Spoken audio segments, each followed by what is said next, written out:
Olá, gente querida, minhas irmãs em Cristo. Chegamos a mais uma quarta-feira, dia de nosso encontro, nossa reunião. E hoje eu queria saudar a todas vocês com a graça e a paz de nosso Senhor Jesus Cristo. E trazer uma palavra a partir do capítulo 4 de Filipenses. Filipenses 4, 11 e 12 fala da arte do contentamento. Aprender a viver o contentamento.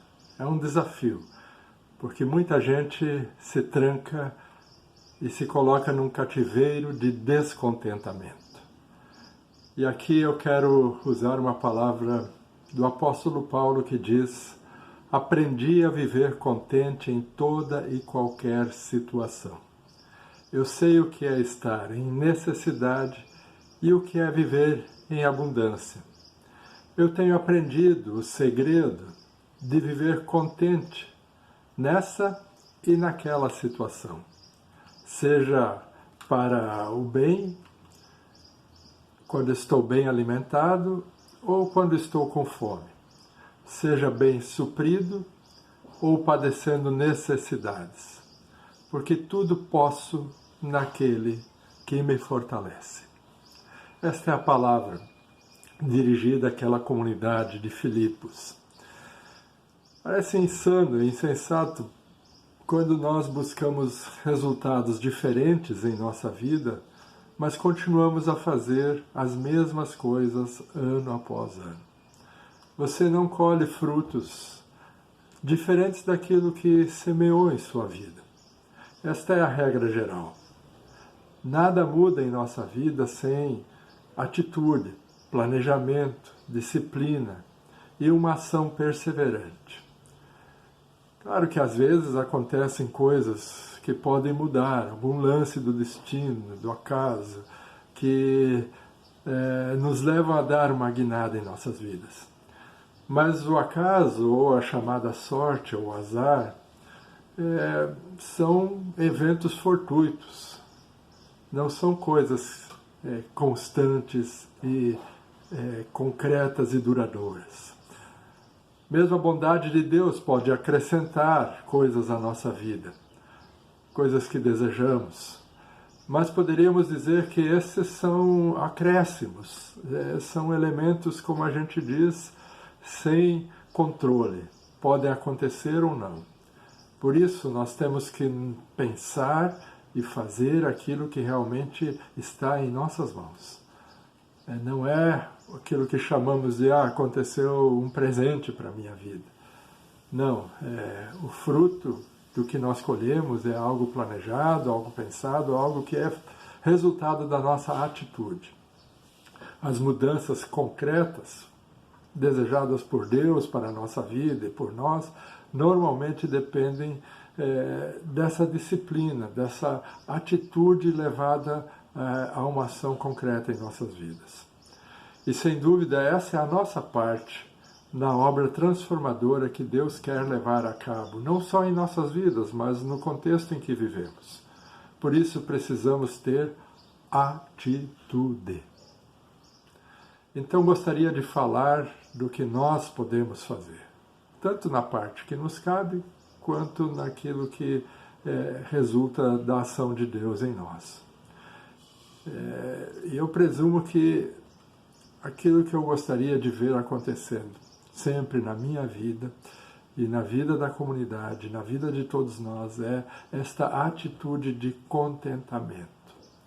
Ela faz muita diferença no curso da nossa vida. Veja que uma atitude de descontentamento é o que nós mais encontramos na vida das pessoas. Mesmo na vida de muitos cristãos, que vivem sempre insatisfeitos e com isso também infelizes. Parece que a ingratidão domina a vida das pessoas, especialmente das gerações mais novas. Vocês já perceberam? A gurizada não tem nada que satisfaça eles. Nada agrada. É complicado. Claro que existe um tipo de descontentamento que é bom. Quando nós, por exemplo, nos descontentamos com algo que está errado, que não é bom, né? E que nos incomoda a ponto de agirmos para que haja uma mudança. Por exemplo, quando eu verifico que o tempo investido com os meus filhos é insuficiente.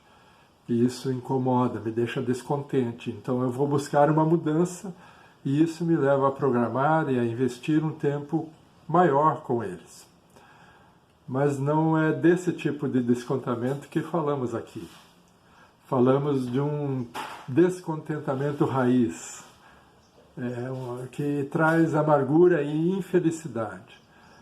Muitas vezes motivado por coisas como ambições não alcançadas, inveja daquilo que outros têm e a gente não tem, ganância por possuir coisas que eu não possuo, enfim. Muitas pessoas vivem olhando para o lado, olhando e se comparando com quem está acima, se sentindo menos gente por não terem isso ou aquilo.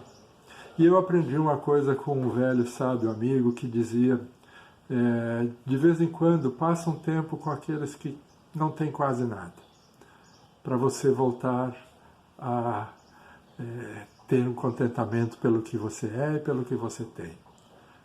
Quantas coisas temos guardado em nossas casas que foram adquiridas por esse tipo de motivação, para nos sermos iguais aos outros, para nos mostrarmos para os outros. Muita gente pensa assim, que droga, eu continuo tendo esse carro velho, enquanto outros têm um carro novo toda hora. Eu moro de aluguel, meu emprego é chato, não ganho tudo isso, enfim. Descontentes sempre e com tudo. E quando focamos apenas nas coisas materiais e começamos a atrelar a nossa felicidade a estas coisas, que muitas vezes não conseguimos ter, elas nos deixam com esta atitude de insatisfação em relação à vida. E isso é uma plataforma muito perigosa para se construir um bem-estar. Uma plataforma que, ouso dizer, não é a plataforma de Deus e do seu reino para as nossas vidas. Quando a nossa felicidade passa a depender daquilo que temos ou possuímos, há um grande risco dela sempre fugir de nós e de perdermos o controle sobre ela. E é aí que muitas pessoas delegam o controle a estas coisas, que passam a determinar a sua saúde emocional, mental e até espiritual. Já os antigos diziam que o dinheiro pode ser um grande amigo, mas ele é um péssimo senhor das nossas vidas. Se deixamos ele governar, vamos sofrer. Facilmente ele nos escraviza aos que se subjugam ao seu poder. E isso não só atinge pessoas descrentes que não creem em Deus, como também os que são filhos dele. Traz infelicidade, desencoraja, traz tristeza, depressão, porque deixamos de dar o comando a Deus para dar o comando a esses fatores externos a nós. Deus nos ensina através desta palavra que quando estamos focados nele, aprendemos a viver contentes em toda e qualquer situação, tanto em tempos de vacas magras, de escassez, como em tempos de vacas gordas, de plenitude, de aqueles momentos de bem-estar. A boa notícia é que nosso Deus deseja que nós tenhamos vida plena e vida abundante. Uma vida que é preenchida pelas coisas que Ele nos traz, não pelas coisas materiais. Elas ajudam, claro, todo mundo precisa delas, mas o mais importante é que Ele preencha e nos dê o amor que nem as coisas, nem as pessoas podem nos dar. É evidente que é mais fácil encontrar contentamento quando tudo está bem. Quando as coisas não vão tão bem, se não temos esse preenchimento da parte do Espírito Santo de Deus, fica muito difícil. Então, quando grande parcela do povo à nossa volta vai se tornando cada vez mais cativo da desesperança, cabe a nós praticarmos o contentamento. Encontrarmos a fonte do contentamento em nossas vidas, que é Deus. Oremos como Davi orou, para que Deus restaure em nós a sua alegria, a alegria da sua salvação. Isso é básico, é importante demais. Quando somos exercitados a ocupar a nossa mente, os nossos pensamentos com as coisas eternas, a nossa situação muda, o nosso humor muda. Nós olhamos para o alto, para Deus, e sabemos que dependemos do eterno, das coisas invisíveis, mais do que daquelas que são visíveis diante de nós. Porque não são as coisas deste mundo que nos dão as condições para vivermos felizes e realizados. A nossa paz depende da presença de Deus em nossas vidas. Nossa alegria vem daquela fonte de água viva que em nós passa a jorrar para a vida eterna. Por isso, minhas amadas irmãs, vamos praticar esta arte do contentamento, buscando a Deus, deixando Ele nos preencher, sempre sendo gratos e gratas por todas as coisas, experimentando, como o apóstolo Paulo diz, a capacidade de ser feliz em toda e qualquer situação, porque tudo posso naquele que me fortalece. Que assim seja. Convido a gente que está me ouvindo aqui para orarmos juntos e colocarmos diante de Deus alguns pedidos de oração que temos para hoje. Nós oramos, Senhor, pela vida de Paulo Filsinger, pela sua plena restauração, este amigo da Marlene Garcia, e também pela Gudrun Costa, que vai fazer uma cirurgia no ombro amanhã, que o Senhor conduza os médicos, que o Senhor toque e oriente para que tudo corra bem e essas pessoas voltem a ter uma saúde plena. Oramos também pela plena restauração da Ivone Schultz, que o Senhor conceda a esta irmã uma recuperação total diante daquilo que ela foi acometida. Pai, nós aguardamos o retorno dela para estar conosco em plena saúde. E também pela Cléo Teixeira, que está atravessando um período difícil com câncer, nós oramos para que o Senhor também toque o seu corpo, restaure, Senhor, e ajude os médicos para que encontrem a cura plena deste mal. E oramos pela Fabiane Vieira, que está num momento de depressão, e assim tanta gente que passa por esse tempo difícil, deprimida, triste, confuso, Senhor.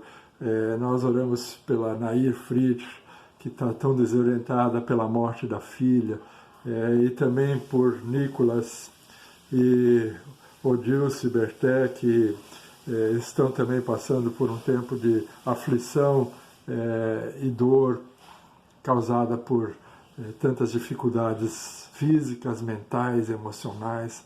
E assim colocamos todos nós diante de Ti, Senhor, para que pela Tua graça possamos manter a nossa saúde, a nossa paz, a nossa alegria.